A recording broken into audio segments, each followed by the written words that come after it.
Bonjour à toutes et à tous et bienvenue sur Grand Lille TV. Nous sommes le vendredi 7 octobre, il est tout juste 7h. Première édition du journal de la rédaction. On est ensemble jusqu'à 13h en direct et en continu. Bon réveil et bonne matinée à tous.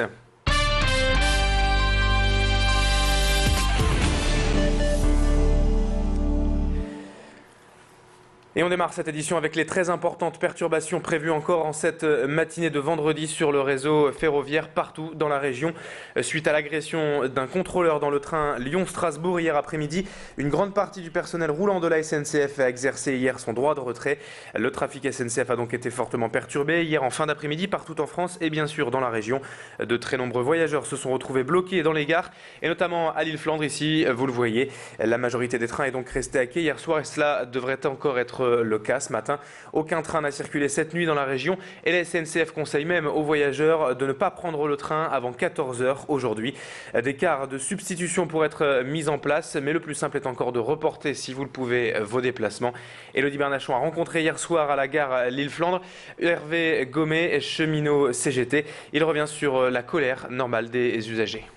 Les usagers sont mécontents, ce qui me paraît normal. Cependant, comprenez que nous exerçons notre travail à bord des trains et que nous ne sommes pas là non plus pour être agressés, recevoir un coup de couteau et même risquer sa vie à bord des trains. Nous réclamons, nous, un vrai dispositif sûreté, de sécurisation des usagers et également du personnel cheminot et notamment des contrôleurs. Donc nous réclamons vraiment un plan de sûreté à l'échelle nationale et même à l'échelle régionale. Dans l'actualité également de ce vendredi 7 octobre, on évoque ces mesures de sécurité d'urgence prises par la police après cette nouvelle disparition d'un jeune homme aux abords de la Deule il y a quelques jours. Depuis lundi et pour 3 semaines, une vingtaine de policiers CRS font donc des rondes sur la Deule la nuit et ce jusqu'au 20 octobre. Suite à la disparition tragique il y a quelques jours de Lloyd Andrieux, le 4e jeune homme retrouvé mort dans la Deule en moins d'un an, la police réagit et assure donc des patrouilles nocturnes avec 2 bateaux, 6 CRS et 2 maîtres nageurs sauveteurs. À terre, 3 autres policiers patrouillent sur les berges, soit en tout 9 hommes pour surveiller la zone de 20h à 6h du matin. Élodie Bernachon a passé une partie de la nuit avec cette patrouille.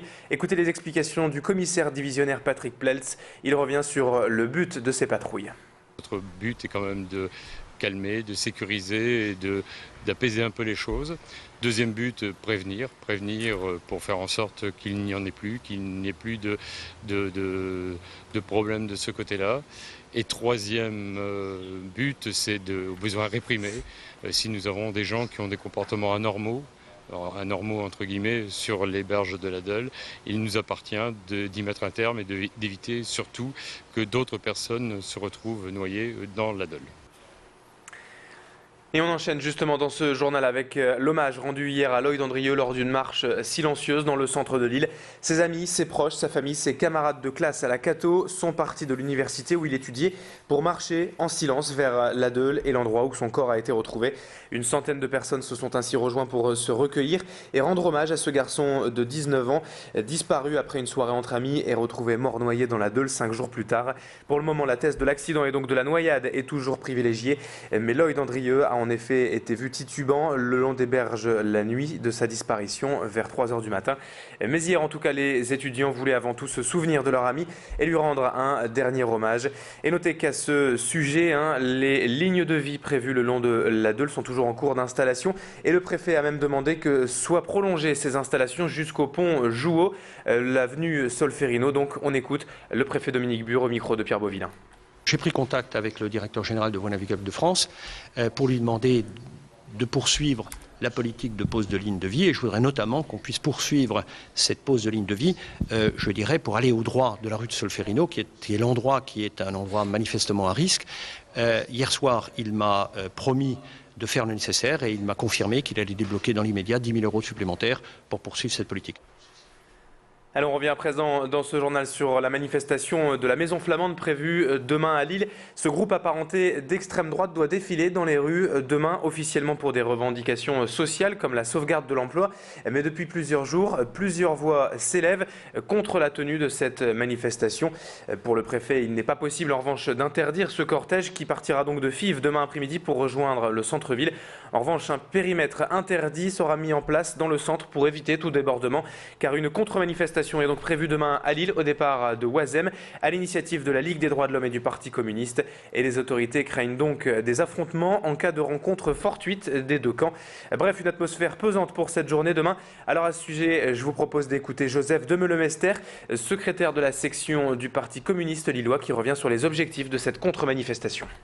Le 8 octobre, on a à Lille une manifestation d'une frange très radicale de l'extrême droite et par rapport à laquelle on appelle à une contre-manifestation.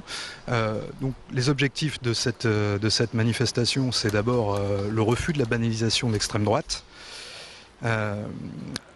Face à des gens qui aujourd'hui cultivent le repli sur soi, la xénophobie, le racisme, mais aussi une idéologie profondément antisociale.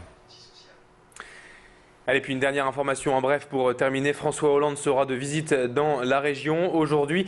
Le candidat favori des primaires socialistes est à Dunkerque, notamment cet après-midi pour un débat sur l'enseignement supérieur et l'insertion professionnelle des jeunes.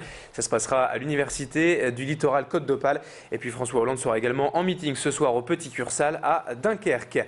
7h06 sur Grand Lille TV, le direct se poursuit avec dans un instant la météo et l'infotrafic. Bon réveil à toutes et à tous, bonne matinée en notre compagnie.